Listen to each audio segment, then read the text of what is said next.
একটি ঘন জঙ্গলের গভীরে, যেখানে গাছগুলি লম্বা ছিল এবং নদীগুলি অবিরাম প্রবাহিত ছিল, সেখানে লিও নামে একটি শক্তিশালী সিংহ এবং টিগো নামে একটি হিংস্র বাঘ বাস করত।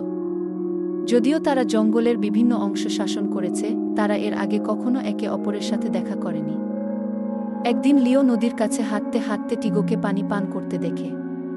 সিংহ গর্জন করে বলল, আমার জঙ্গলে কে তুমি? টিগো মুখ ঘুরিয়ে বলল, এই জঙ্গল সবার।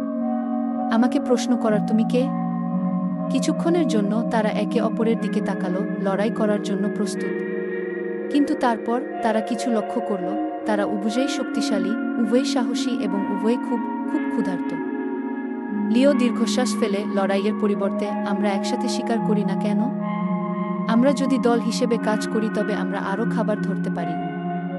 টিগো মাথা নাড়ল। এটি একটি স্মার্ট ধারণার মতো শোনাচ্ছে। আসুন এটি করি। তারা শিকারের সন্ধানে জঙ্গলে ঘুরে বেড়াত। শীঘ্রই তারা দেখতে পেল একদল হরিণ শান্তিপূর্ণভাবে চড়াচ্ছে। নিঃশব্দে চলাফেরা করে তারা পালকে ঘিরে ফেলল। কোটি দ্রুত লাফ দিয়ে টিগো হরিণটিকে লিওর দিকে ভয় দেখায়, যে ধাক্কা মেরে একটিকে ধরে ফেলে। তাদের খাবার উপভোগ করার পরে তারা কিছু গুরুত্বপূর্ণ বুঝতে পেরেছিল, একত্রে কাজ করা জিনিসগুলিকে আরও সহজ এবং আরও ফলপ্রসূ করেছে। সেই দিন থেকে লিও এবং টিগো সেরা বন্ধু হয়ে ওঠে। তারা আর প্রতিদ্বন্দ্বী ছিল না, কিন্তু জঙ্গলের ভাই, খাবার ভাগাভাগি করে এবং একে অপরকে বিপদ থেকে রক্ষা করেছিল। নৈতিক, প্রকৃত শক্তি দলবদ্ধতা এবং বন্ধুত্বে নিহিত, লড়াইয়ে নয়। যখন আমরা একে অপরকে সাহায্য করি, তখন আমরা একাকী যা করতে পারি তার চেয়ে বেশি অর্জন করি।